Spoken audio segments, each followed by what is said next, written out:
నమస్తే welcome to our channel. నేను మీ Shalini. YCP నేత గోరంట్ల మాధవ్ పోలీస్ స్టేషన్లో వేరంగం వేస్తున్నారు.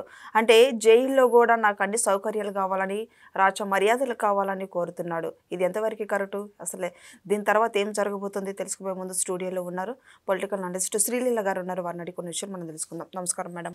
నమస్తే. ఇక్కడ వైసీపీ నేత గోరంట్ల మాధవ్ అరెస్ట్ అయింది మనం చూస్తూనే ఉన్నాము. ఈ నేపథ్యంలోనే ఆయనకి పోలీస్ స్టేషన్లో రాచ మర్యాదలు కావాలంట, అన్ని సౌకర్యాలు కావాలని వేరంగం వేస్తున్నాడు. దీన్ని ఎలా చూడాలి మేడం? అసలు గోరంట్ల మాధవ్ అసలు ఇతని గురించి ఫస్ట్ ఆ పేరు వినగానే అందరికి గుర్తొచ్చేది ఏంటంటే పార్లమెంటు సాక్షిగా ఒక ఏదైతే పార్లమెంట్ మెంబర్ ఎంపీ స్థాయిలో ఉండి న్యూడ్ వీడియో కాల్ రికార్డ్ చేసింది, అది అన్ని వాట్సాప్ గ్రూపుల్లో వచ్చింది. మరి ఫస్ట్ గుర్తొచ్చేది అదే. అతను చూస్తే వైఎస్ఆర్సీపీ ఎంపీగానో లేకపోతే ఒక పోలీస్ ఆఫీసర్ గతంలో కాపుగా ఉన్నాడు, అదో అవన్నీ రావు ఎవరికి కూడా.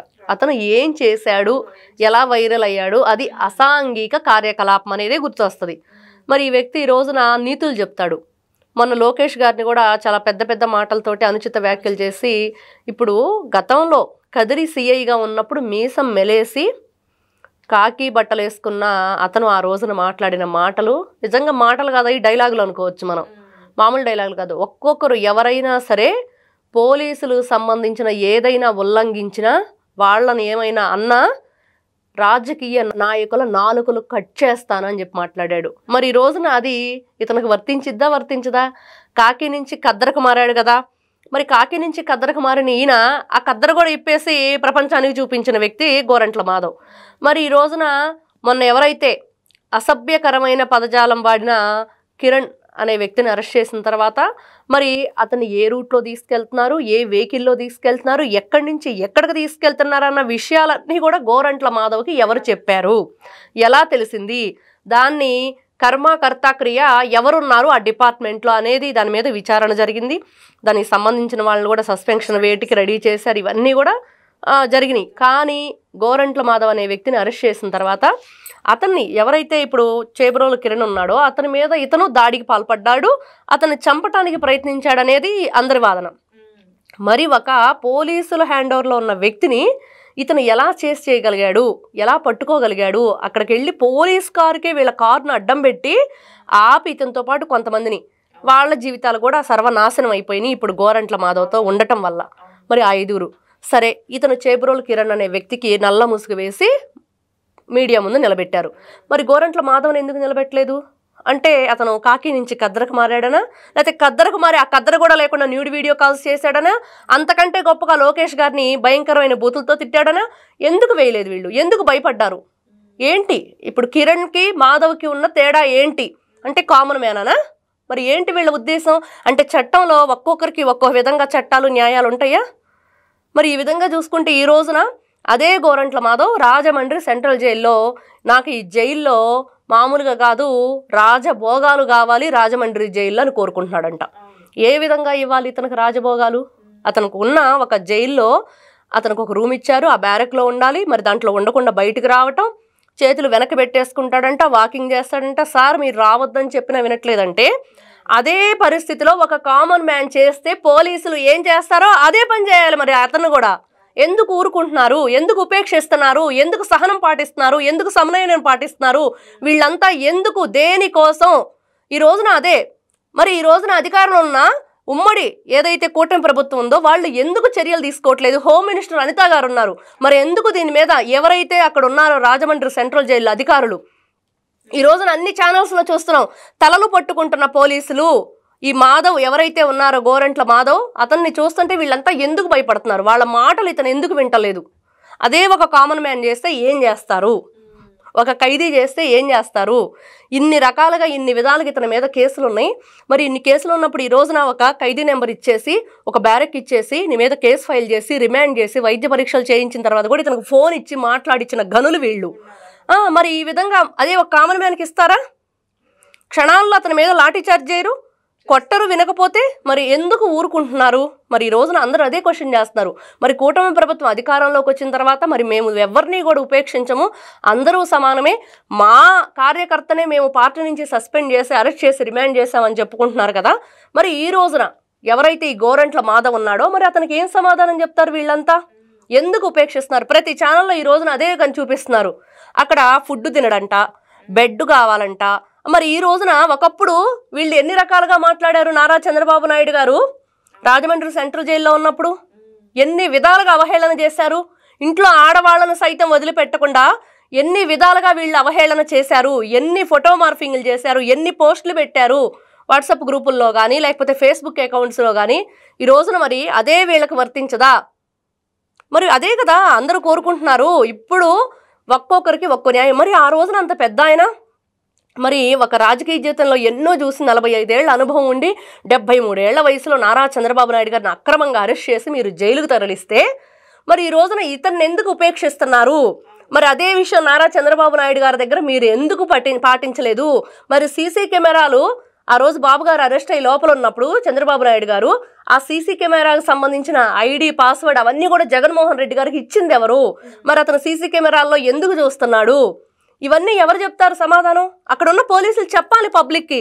మరి ఆ రోజు ఎందుకు అలా ప్రవర్తించారు, ఈ రోజు ఎందుకు ఇతని విషయంలో ఇలా ప్రవర్తిస్తున్నారు, మరి కిరణ్ విషయంలో ఎందుకు అలా ప్రవర్తిస్తున్నారు? ఇవన్నీ కూడా ఈ రోజున మీరు ప్రజలు ఏదైతే ట్యాక్స్ కడుతున్నారో గవర్నమెంట్కి, ఆ గవర్నమెంట్ ఇచ్చిన జీతంతోనే కదా ఈ రోజున పోలీసులు బ్రతుకుతుంది.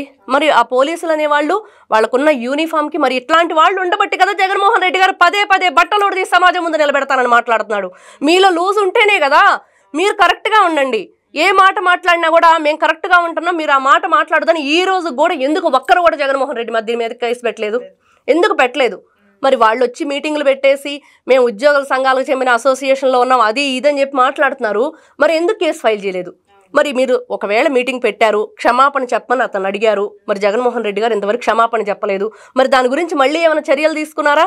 ఏమన్నా మాట్లాడారా? ఏది ఉండదు. ఇందుకనే అతను ఎవరైతే కాకాణి గోవర్ధన్ రెడ్డి ఉన్నారో అతను కానీ జగన్మోహన్ రెడ్డి గారు కానీ మొన్న చూస్తే అంబటి రాంబాబు గారు అతను కూడా అంటున్నారు న్యాయబద్ధంగా చట్టబద్ధంగా బట్టలు ఉడదీస్తానన్నాడు జగన్మోహన్ రెడ్డి అని. ఏ న్యాయంలో ఏ చట్టంలో ఉంది బట్టలు ఉడదీసేది? మరి అది చెప్పాలి. వీళ్ళు పోలీసులు కూడా వదిలిపెట్టకూడదు ఇట్లాంటి వాళ్ళని. పదే పదే ఈ రోజు ఇతను అన్నాడు రేపు ఇంకొకరు అంటారు, ఊరుకుంటారా? వెంటనే లోపలేస్తారు కదా. మరి ఎందుకు ఉపేక్షిస్తున్నారు? ఈ రోజున గోరంట్ల మాధవ్ అనే వ్యక్తి సెంట్రల్ జైల్లో ఇలా ప్రవర్తిస్తున్నాడంటే వీళ్ళంతా అధికారులు అక్కడుండి ఒకప్పుడు నారా చంద్రబాబు నాయుడు గారికి ఒక న్యాయం, కిరణ్కి ఒక న్యాయం, గోరంట్ల మాధవ్కి ఒక న్యాయమా? ఎందుకు ఇన్ని విధాలుగా న్యాయం ఎందుకు మారుతుంది? చట్టం ఎందుకు మారుతుంది అంటే వీళ్ళు చట్టాలకు చుట్టాలు అయిన వాళ్ళు ఉన్నారా లోపల? వాళ్ళు హెల్ప్ చేస్తున్నారా? ఉపేక్షిస్తున్నారా? మరి ఈ ఉల్లంఘన ఎవరిది? ఎందుకు చేస్తున్నారని ఇది ఈ రోజున హోంమంత్రి గారు ఎవరైతే అనిత గారు ఉన్నారో ఆవిడ ఖచ్చితంగా దీని మీద కఠిన చర్యలు తీసుకొని తీరాలి. ఇతను గోరంట్ల మాధవ్ అనే వ్యక్తి ఎప్పుడు కూడా ఇలానే చేస్తూ ఉంటాడు. అతను గతంలో పార్లమెంట్ మెంబర్గా వైఎస్ఆర్సీపీ పార్టీలో ఉన్నప్పుడు కూడా అక్కడున్న క్యాంటీన్లో సంబంధించి అప్పుడు వాళ్ళ ఎంపీగా ఉన్న రఘురామకృష్ణ గారితో కూడా గొడవ పడ్డారు. అలానే ఇంకో వాళ్ళ సొంత ఎంపీతో కూడా అలానే గొడవ పడ్డాడు. ఇతనికి నోటి దురుసుందని అందరూ అంటారు. అలాగే కొంచెం మరి ఎందుకో కానీ డిఫరెంట్ యాంగిల్ అతను కొంచెం మాట్లాడే విధానం కానీ హావభావాలు కానీ ఇవన్నీ కూడా మొన్న కూడా చూసాం.